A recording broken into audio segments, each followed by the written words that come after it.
मजलिस election लड़ेगी, इस तरह के एक्सीडेंट्स होते रहेंगे। बस आप लोगों से यही इल्तिजा करने के लिए आए हैं मेरे भाइयों, जिस दिन इलेक्शन का दिन आएगा, अलग अलग सियासी जमातों को आपने हर बार आजमाया है। एक बार बैरिस्टर असदुद्दीन अवैसी साहब को, दोस्तों इतना फख्र होता है मुझे, इतना फख्र होता है जब मैं देखता हूं कि पार्लियामेंट के अंदर एक तरफ भारतीय जनता पार्टी के, समाजवादी पार्टी के, कांग्रेस के, राष्ट्रवादी कांग्रेस के असदुद्दीन अवैसी साहब अकेले, लेकिन जिस हिम्मत के साथ वो खड़े रहते हैं, नरेंद्र मोदी की आंखों में आंखें डालकर बोलते हैं, तो मेरे मन में भी ये सवाल आता था कि आखिर असद साहब को हिम्मत कहां से मिलती है। तब ख्याल आया कि ये हिम्मत उन्हें मिलती है यहां से, ये ताकत मिलती है यहां से। तुम साथ में हो तो हम हर मुकाबला करने के लिए तैयार हैं। आपसे कहेंगे कि होगा, आप कितने सीटें लड़ लेंगे, आप कितने जीत कर आ जाएंगे, क्या हुकूमत आप बना सकते हैं? नहीं बनाना है हमें हुकूमत।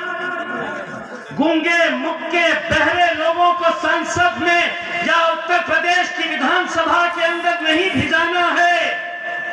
लोग जब पूछते हैं कि 2 क्या कर लेंगे, 1 क्या कर लेंगे, 4 क्या कर लेंगे, तो मैं उन्हें जवाब देता हूं कि जंगल में कुत्ते और बिल्लियों की गिनती नहीं होती है, शेर कितने हैं ये देखे जाते हैं।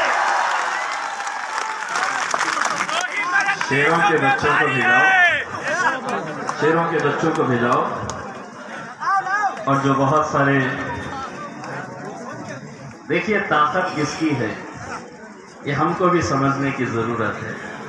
आज अलग अलग राजनीतिक पार्टियां इतनी खौफ खाई हुई हैं, छोटे छोटे दल, जितने दूसरे दल हैं, सबको ये कह रहे तुम आओ, मैं अकेले नहीं लड़ सकता, तुम भी आ जाओ, मैं नहीं लड़ सकता।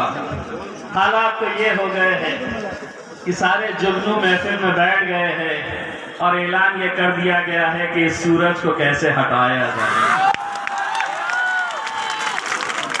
मेरे भाइयों, ये इलेक्शन इस मुल्क की तकदीर बदल सकता है। ये इलेक्शन मुसलमानों की तस्वीर बदल सकता है, हमारा मुस्तकबिल बदल सकता है। सिर्फ एक चुनावी क्षेत्र की हम बात नहीं कर रहे हैं, जितनी सीटें उत्तर प्रदेश से मजलिस को मिलेगी, आप ये समझ लीजिएगा कि पूरे हिंदुस्तान के अंदर हमारी सियासत, हमारी क़यादत जिंदा होगी। और उसे जिंदा करने का अगर किसी के सर पे सहरा जाएगा तो मेरे कायद के ऊपर जाएगा, जिन्होंने इस मुल्क के मुसलमानों को सिखाया है कि इस मुल्क के अंदर रहना है, जीना है, तो सर ऊंचा करके, सर अपना सीना चौड़ा करके चलो।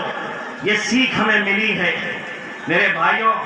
नतीजे आने के बाद हम भी फख्र से ये कहना चाहिए, हमने भी ये कहना चाहिएगा कि उतरौला में डॉक्टर मन्नान साहब के लिए इत्तेहाद की भीख मांगने के लिए हम भी आपके दरबार में आए और आपने हमारी झोली अपने वोटों से भर दिए। हम उम्मीद करेंगे कि इंशाअल्लाह आने वाले वक्त के अंदर मजलिस के जहां जहां उम्मीदवार हैं, वहां से आप हमारे मजलिस के उम्मीदवारों को ताकत दीजिए। दोस्तों, मुझे मालूम है कि मेरा आपका रिश्ता क्या है। मैं जब इलेक्शन में खड़ा हुआ था, आपने मुझे वोट नहीं डाला, आप डाल नहीं सकते, लेकिन मेरी जीत में, हमारी जीत में आप लोगों का बहुत बड़ा हाथ है। वो किस तरह से कि इलेक्शन मैं लड़ रहा था, लेकिन अल्लाह की बारगाह में सिजदा आप लोगों ने किया था कि अल्लाह इन्हें जिता दे। वो रिश्ता था हमारा।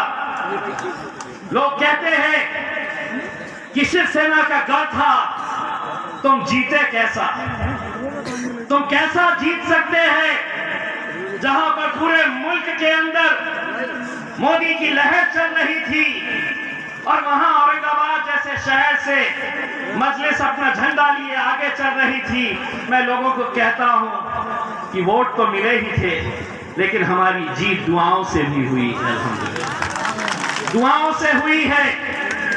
सिर्फ वोट ही नहीं करना, आप लोग मजलिस की कामयाबी के लिए दुआ भी करिएगा, क्योंकि एक तड़प जो हम बैरिस्टर असदुद्दीन अवैसी साहब के अंदर देखते हैं दोस्तों, शायद ही हिंदुस्तान में ऐसा कोई नेता होगा जो दिन देखता है ना रात देखता है। सिर्फ यही तड़प है कि आपके अंदर एक एक असदुद्दीन अवैसी को तैयार करें। और इंशाअल्लाह हम यहाँ उम्मीद करते हैं कि आप लोग यहाँ पर डॉक्टर मन्नान साहब के अंदर भी आप बैरिस्टर असदुद्दीन अवैसी साहब को देखेंगे। बहुत बहुत शुक्रिया। वाखिर दावत।